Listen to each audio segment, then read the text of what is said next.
Miren el siguiente gráfico que nos marca también esta mañana lo que BlackRock ayer puso encima de la mesa. El cambio de régimen viene en todos los órdenes.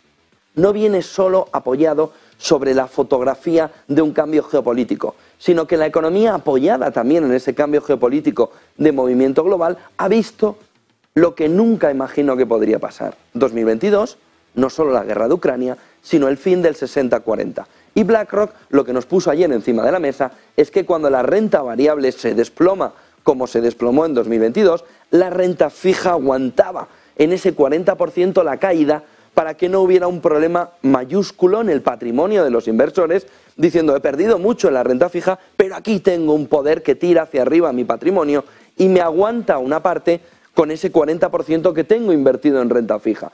El año pasado la caída fue todavía mayor de la renta fija en términos históricos comparables, de tal manera que todo se desplomó. ¿Qué es lo que dice BlackRock? Es que el régimen ha cambiado. Es que tenemos que tirarlo todo y volver a construirlo.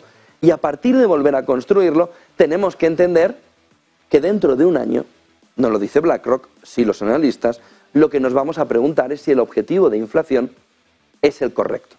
Si la Reserva Federal y el Banco Central Europeo tienen que jugar el partido en el 2 o en el 3%. En si el movimiento demográfico, sobre todo de Occidente, lleva a que hay una presión inflacionista que en cuanto sueltas, sube. De tal manera que lo que nos dice BlackRock es hay que repensarlo. Primero hay que repensar tres claves. Si hay recesión, ¿cuál va a ser su envergadura? Hay que repensar el comportamiento de los bonos y hay que repensar a muy largo plazo que vamos a convivir con la inflación. Es decir, es como si ustedes hubieran viajado de regreso al futuro, es decir, al pasado, se hubieran subido al coche, hubieran encendido, hubiesen atravesado la línea del tiempo y ¿dónde habrían aparecido? En 1981. Y ahí usted habría sacado sus dólares y le habrían dicho, ¿me sacas? Si eso inflacionariamente es nada. Y en ese contexto usted diría, ¿pero inflación? Pero si vivimos ya, claro, es que estáis en los 80, vivimos en el 2010 y 2020 en una década prodigiosa con la inflación completamente desplomada. Pues no, ha vuelto. Y la clave fundamental que ve BlackRock en este entorno es que ese elemento inflacionario también lo cambió todo en el entorno de los 80, aunque se podía mantener una teoría de 60-40, pero ahora no. Dice, ahora mismo la clave fundamental para BlackRock es tener una muy baja exposición en acciones de mercados desarrollados, es decir, Europa, Estados Unidos, Reino Unido, Japón, porque no están reflejando la recesión que viene.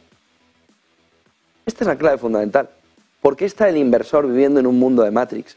¿Qué está descontando el inversor? Nada. ¿Qué está viendo el inversor? Nada. ¿En qué está confiando el inversor? En sí mismo. ¿Por qué estamos en un movimiento alcista totalmente contrario a la razón de lo que está sucediendo? Ahora lo veremos con Brookfield y lo que sucedió ayer con el impago de más de 180 millones de dólares que ya amenaza con hacer efecto dominó. El inversor está en una burbujilla pensando que está en el antiguo régimen, pero el nuevo régimen ha llegado.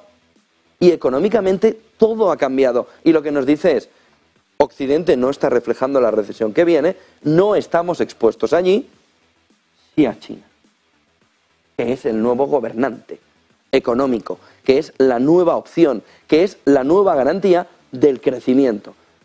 Si usted piensa que tiene que invertir en lo que crece, ¿por qué va a estar en Estados Unidos y en Europa su dinero? Lo normal es que vaya a China, que es donde está creciendo. Lo normal es que camine hacia India. Lo normal es que vaya al centro del nuevo entorno económico que se llama Asia-Pacífico. Y a partir de ahí cambia la fotografía. ¿Cómo va usted a volver a plantear su cartera, dice BlackRock, en un entorno donde te han cambiado todos los factores? Primero observemos los factores en el cambio. Dice, históricamente, para los textuales del informe, los bonos han sido un refugio ante la recesión. Esta vez no. Ojo a lo que está diciendo BlackRock, porque usted está viendo dónde está yendo todo el mundo, a comprar letras, pero como si no hubiera un mañana, a comprar al 5% tesoro americano, que le dice, ya está, suficiente, ¿para qué? Si la inflación va a caminar ya, lo tengo compensado. Y BlackRock nos dice, históricamente los bonos han sido un refugio ante la recesión. Esta vez no. Sí a la deuda soberana a corto plazo en Estados Unidos. Eso lo hemos visto. Tramos muy cortos, trincas el dinero, riesgo cero. ¿Por qué dice ok o sí a la deuda soberana a corto plazo en Estados Unidos y no a largo plazo en Estados Unidos? Dice no bonos a largo plazo tanto en Estados Unidos como en Europa como en Reino Unido. En primer lugar, por la recesión. En segundo lugar, por esa bombita latente que tenemos ahora mismo en la economía norteamericana y que durante un tiempo, tanto el inversor como el conjunto del sistema, está diciendo, no la tengo que mirar, porque en el fondo sé que antes o después se van a poner de acuerdo. Se llama techo de la deuda en Estados Unidos. Queda muy poquito para que Janet Yellen vaya a pagar y le digan, abre la caja tú, ábrela, vaya con la llave, abra la caja y diga, ¿pero qué habéis hecho? Si no hay nada, ¿cómo pago? No, pero siempre se ha arreglado. Bueno, en 2011 ahí estuvimos.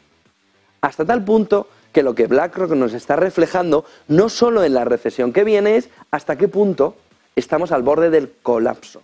Ya no de la recesión, sino si el techo de deuda en Estados Unidos no consigue Yellen-Biden arreglarlo, Yellen-Biden-Harris arreglarlo, el problema ya no es el que estamos viendo de una recesión. Estamos entrando en un colapso económico. Si el techo de deuda no se paga, si ese techo de deuda no se arregla al alza, no se corrige al alza, y no lo tienen tan fácil. Ojo, porque en ese entorno lo que nos dice BlackRock es invertir a corto en deuda norteamericana seguro, mientras se arregla el techo de deuda. Si se llega a arreglar el techo de deuda, venga, podemos empezar a jugar, siempre con la perspectiva de que no se está reflejando la recesión que viene. El otro punto fundamental de BlackRock ayer es volver a lo que tuvimos al inicio de la guerra de Ucrania. El elemento fundamental en el inicio del 2022 eran bonos indexados, ligados a la inflación. Bonos que recogieran la inflación y que por tanto te hicieran mantener el patrimonio. Si la inflación está cayendo, si la inflación prevén los economistas que se desplome, es decir, que llegue a un entorno del 4 y luego ya camine hacia el 3%, pero que caminemos hacia el 4 desde el 5 actual, hablando de Estados Unidos, en ese entorno, ¿por qué bonos ligados a inflación si la inflación está cayendo? Salvo que BlackRock esté viendo que hay presión en la bajada de la inflación, es decir, que bajo del 5 y dice, no, que la mano no me baja. Pues bajo del 5, no baja. O que perciba que va a haber otra vez una presión energética en precios y la inflación incluso vaya a tener repuntes. Y en esos repuntes, imagínense que tenemos en la fotografía que la inflación va a bajar del 5 al 4. Va a caminar, no sabemos cuánto, pero va a caminar. Imagínense que en ese caminar lo que tiene son accidentes en el camino. Entonces te sube al 5,3, baja al 4,8, sube al 5,2 y en ese entorno sí se entendería que BlackRock estuviera viendo esos bonos indexados, ligados a la inflación. Pero es un cambio fundamental, que viene sobre todo fundamentado en que nos ha cambiado el modelo, en que el régimen ha terminado, en que el dinero barato, el dinero gratis, el dinero que genera burbujas, se fue como en el mus. Miren el siguiente gráfico que nos señala